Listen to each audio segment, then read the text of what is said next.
হাসিনা পলায়নের পর থেকে দুর্দান্ত কাজ করছেন জাতীয় ভোক্তা অধিকার সংরক্ষণ অধিদপ্তরের কর্মকর্তারা। আগেও দারুণ কাজ করলেও তাদের নানান বাধার মুখোমুখি হতে হতো। তবে এখন তারা কোনোরকম বাধা ছাড়াই স্বাধীনভাবে কাজ করতে পারছে। তাতে অনেক কর্মকর্তাই আলোচনায় আসছে। আমাদের এই ভিডিওটিতে দেশসেরা কয়েকজন ম্যাজিস্ট্রেটের সাথে পরিচয় করিয়ে দেব, যারা ভোক্তার ব্যানারে দারুণ কাজ করছেন।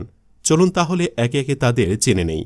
ফাহমিনা আক্তার সময়ের সবচেয়ে সাহসী ও বজ্রকণ্ঠের ম্যাজিস্ট্রেট বলা যায় সকলের প্রিয় ফাহমিনা আক্তারকে। যেখানে কোনো অন্যায় অবিচার দুর্নীতি দেখছেন সেখানে হাজির হচ্ছেন তিনি। কেবল হাজিরই নন, ভুক্তভোগীদের পাশে দাঁড়িয়ে সাজা দিচ্ছেন অপরাধীদের। শুরুতে তিনি আরেক জনপ্রিয় ম্যাজিস্ট্রেট জনাব জব্বার মণ্ডলের সহকারী হিসেবে কাজ করলেও এখন তিনি লিডার হিসেবে নানান অ্যাকশনে যাচ্ছেন। বিশেষ করে ঈদযাত্রায় বাড়তি ভাড়া নেওয়ায় পরিবহনগুলোকে কঠিন শাস্তি দিয়েছেন। ঈদে কাপড়ের মার্কেটেও তিনি অভিযান পরিচালনা করেছিলেন। সাম্প্রতিক সময়ে পেঁয়াজের বাজারেও তার তদারকি চলছে। ফাহমিনার অভিযানের ভাইরাল ভিডিওগুলো থেকে যা বোঝা যায়, তিনি খুবই কড়া একজন মানুষ। বিশেষ করে অপরাধীদের ছাড় দেবার কোনো মানসিকতা তার মধ্যে নেই। অভিযান পরিচালনার বেশিরভাগ সময়ই তাকে অ্যাংরি মুডে দেখা যায়। এমনকি প্রয়োজনে তিনি নারী হয়েও পুরুষদেরও আঙুল তুলে শাসিয়ে থাকেন। তার বিপরীতে কারো দাঁড়াবার সাহস বা শক্তি থাকে না। এর আগে সারোয়ার আলমসহ আরও অনেক পুরুষ ম্যাজিস্ট্রেট দারুণ কাজ করলেও নারী ম্যাজিস্ট্রেট হিসেবে ফাহমিনা আক্তারই প্রথম, যিনি এত দারুণ কাজ করছেন। তবে আক্ষেপের বিষয় হল, এত কিছুর পরও ফাহমিনাকে নিয়ে মূলধারার গণমাধ্যম কিংবা পত্রিকায় তেমন আলোচনা নেই। এমনকি তার কোনো উইকিপিডিয়া প্রোফাইলও নেই, যেখান থেকে কোনো তথ্য জানা যায়।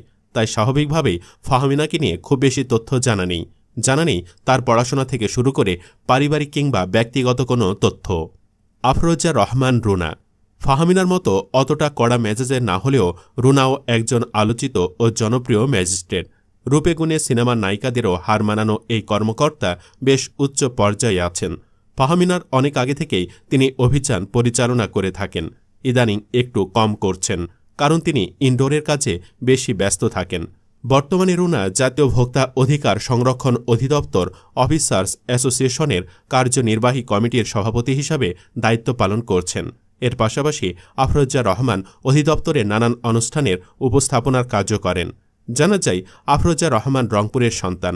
তিনি শহরের সরকারি বালিকা উচ্চ বিদ্যালয় থেকে মাধ্যমিক পড়াশোনা শেষ করেন। অতঃপর ময়মনসিংহের বাংলাদেশ কৃষি বিশ্ববিদ্যালয় থেকে উচ্চ শিক্ষা গ্রহণ করে ভোক্তা অধিকারের চাকরি পান। দেখতে অল্প বয়স্ক মনে হলেও আফরোজা রহমান বিবাহিত। এমনকি তার 7-8 বছরে 2টা মেয়ে সন্তানও রয়েছে। ভোক্তা অধিকারের বেশিরভাগ কর্মকর্তারা শক্ত সুরের অধিকারী হয়েও তিনি বেশ নমনীয় ও নরম সুরেই কথা বলেন। এজন্য তার বিরুদ্ধে সমালোচনাও আছে। তবে সব ছাপিয়ে তিনি ঈদবাজারে নানান মার্কেটে অভিযান চালিয়ে আলোচনায় আসেন। বিশেষ করে বিভিন্ন শাড়ির দোকানে অভিযান চালিয়ে ভাইরাল হন। একবার একটি শাড়ির মূল্য 75,000 টাকা হওয়ায় জরিমানা করেন তিনি। এছাড়া দেশীয় পোশাক পাকিস্তানি ব্র্যান্ডের নামে বিক্রি করায় শোভাস্ত অ্যারোমা সেন্টারেও তিনি অভিযান পরিচালনা করেন। দুর্দান্ত সব কাজের জন্য এরই মধ্যে তিনি নানান পুরস্কারে পুরস্কৃত হয়েছেন। 2 বছর আগে আলোকিত নারী সম্মাননা 2023 লাভ করেন আফরোজা রহমান। সম্মাননা পেয়ে আফরোজা রহমান বলেন, একজন নারী কর্মকর্তা হিসেবে বিভিন্ন চ্যালেঞ্জ মোকাবেলা করে কাজ করে যাচ্ছি। ভোক্তাদের অধিকারে সর্বদা কাজ করে যাচ্ছি, যাতে করে তারা তাদের ন্যায্য অধিকার থেকে বঞ্চিত না হয়। আব্দুল জব্বার মণ্ডল যেখানে অন্যায় সেখানেই সিনেমার ফাটাকেস্টের মতো একজন মানুষকে দাঁড়িয়ে যেতে দেখা যায়। তিনি ম্যাজিস্ট্রেট জনাব আব্দুল জব্বার মণ্ডল। কি দারুণ একজন লোক তিনি! কতই না দুর্দান্ত তার কাজকর্ম। নিত্য প্রয়োজনীয় দ্রব্য সামগ্রীর দাম নিয়ন্ত্রণে যার ভূমিকা প্রশংসনীয় ভূমিকা রেখে চলেছেন। তিনি অত্যন্ত বিনয়ী ও ভদ্র আচরণের মানুষ হলেও বড় বড় আমদানিকারক ও পাইকারদের কাছে ছিলেন আতঙ্কের এক জমদূত। জব্বার মণ্ডল ইসলামী বিশ্ববিদ্যালয় কুষ্টিয়ার ইংরেজি বিভাগের প্রাক্তন ছাত্র এবং পূর্বে একজন ইংরেজি শিক্ষক ছিলেন। তবে অবাক করা বিষয় হল, ফাহমিনার মতো জব্বার মণ্ডলকে নিয়ে এখনও অবধি কোনো মূলধারার সংবাদ মাধ্যম ফিসা লিখেনি কিংবা কন্টেন্ট তৈরি করেনি। এমনকি তাকে নিয়ে উইকিপিডিয়া প্রোফাইলও নেই। তাই জব্বার মণ্ডলের খুব বেশি তথ্য জানা যায় না। তবে মূলধারার সংবাদ মাধ্যম কিংবা উইকিপিডিয়া তাকে নিয়ে কোনো কথা না বললেও নেটিজেনরা ঠিকই প্রশংসায় ভাসাচ্ছেন। অনেকে বলছেন, জনাব আব্দুল জব্বার মণ্ডল সাহেবের মতো যদি প্রতিটি জেলায় এমন দক্ষ ও ন্যায়পরায়ণ ম্যাজিস্ট্রেট থাকতেন, তবে জনগণ ন্যায্য মূল্যে মানসম্মত পণ্য পেতে পারত। তার নিরলস পরিশ্রম ও সততার কারণে বাজার ব্যবস্থাপনা আরও সুসংগঠিত হচ্ছে। আমি তার দীর্ঘায়ু ও মঙ্গল কামনা করি।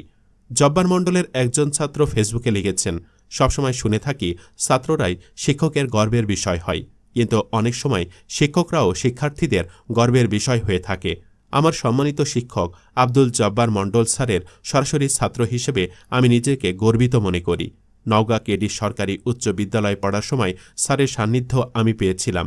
তিনি ইংরেজি শিক্ষক হলেও মাঝে মাঝে আমাদের আন্তর্জাতিক বিষয়াবলী সম্পর্কে শিক্ষা দিতেন আর বলতেন, এগুলো জেনে রাখো, কখনো কাজে দিবে। সোশ্যাল মিডিয়াতে স্যারের কোনো ভিডিও দেখলে এখনও মনে পড়ে ক্লাসরুমে দিনগুলোকে। সারোয়ার আলম ভোক্তার ম্যাজিস্ট্রেট হিসাবে এখনকার দিনে জব্বার ফাহমিনারা আলোচিত হলেও তাদের গুরু বলা যায় সারোয়ার আলমকে। তিনি প্রথম বাংলাদেশে ম্যাজিস্ট্রেট হিসেবে দুর্দান্ত সব অভিযান পরিচালনা করেন। সারোয়ার আলম প্রথম আলোচনায় আসেন 2014 সালে। ফার্মগেটে ওভারব্রিজকে তোয়াক্কা না করে যারা রাস্তা পারাপার হচ্ছিলেন তাদের নামমাত্র জরিমানা করে সচেতন করেছিলেন তিনি। তার পরিচালিত অভিযানের মধ্যে অন্যতম হল 2019 সালের সেপ্টেম্বরে ফকিরাপুলের ক্যাসিনোর আসরে অভিযান। সেপ্টেম্বরের 18 তারিখ ফকিরাপুলের Young Men's Club, Wanderers Club ও মুক্তিযোদ্ধা সংসদে অভিযান চালান তিনি। 142 জনকে বিভিন্ন মেয়াদে সাজা দেন। উদ্ধার করা হয় ক্যাসিনো থেকে উপার্জিত অবৈধ 24,29,000 টাকা। একই বছরের 21 সেপ্টেম্বর নিকেতনে যুবলীগ নেতা জি.কে. শামীমের অফিসে অভিযানে যায় র্যাব। সেখানেও ছিলেন সারোয়ার আলম। অভিযানে জি.কে. শামীমের কার্যালয়ে তল্লাশি চালিয়ে অবৈধভাবে উপার্জিত নগদ 1,80,200 কোটি টাকার এফডিআর, বিদেশি ডলার, মদ ও অস্ত্র উদ্ধার করেন তিনি। 2019 সালের 17 সেপ্টেম্বর ঢাকার হাতিরপুলে যুক্তরাজ্য ও যুক্তরাষ্ট্রের বিভিন্ন কোম্পানিকে নকল করে বাংলাদেশে উৎপাদনের কারখানায় হানা দেন সারোয়ার আলম। হাতে নাতে ধরে সিলভান ট্রেডিং কো এবং টোটাল ফার্মাকে 40 লাখ টাকা জরিমানা ও 2 জনকে জেল দেন তিনি। জানিয়ে রাখি, 1983 সালে তার শিক্ষাজীবন শুরু হয় বাড়ির পাশের ইসমাইল মেমোরিয়াল সরকারি প্রাথমিক বিদ্যালয় থেকে। 1993 সালে পাকুন্দিয়া পাইলট উচ্চ বিদ্যালয় থেকে এসএসসি পরীক্ষায় প্রথম বিভাগ পেয়ে ভর্তি হয় কিশোরগঞ্জ গুরুদয়াল সরকারি কলেজে। 1995 সালে কিশোরগঞ্জ গুরুদয়াল সরকারি কলেজ থেকে এইচএসসি পরীক্ষায় প্রথম বিভাগ অর্জন করে ঢাকা বিশ্ববিদ্যালয়ে ভর্তি হন প্রাণিবিদ্যা বিভাগে। ঢাকা বিশ্ববিদ্যালয়ে প্রাণিবিদ্যা বিভাগ থেকে 2005 সালে প্রথম শ্রেণীতে স্নাতকোত্তর পাশ করেন তিনি। সারোয়ার আলম 2008 সালে 27তম বিসিএসে উত্তীর্ণ হয়ে যোগ দেন প্রশাসনে।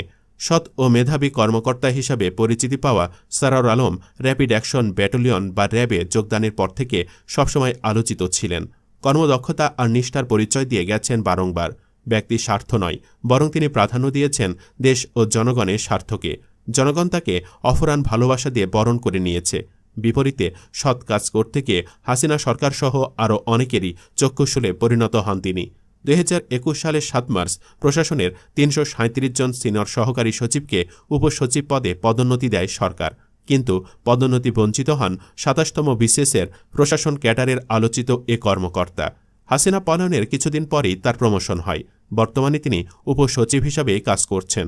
বন্ধুরা, সারোয়ার আলম স্যারকে অফিসের থেকে মাঠে বেশি দরকার নয় কি? ওনাকে আবারও জব্বার মণ্ডলদের মতো মাঠে দেখতে চান নাকি? চাইলে মন্তব্যের ঘরে হাঁ লিখে ভিডিওটি প্রচুর পরিমাণে শেয়ার করুন। ধন্যবাদ।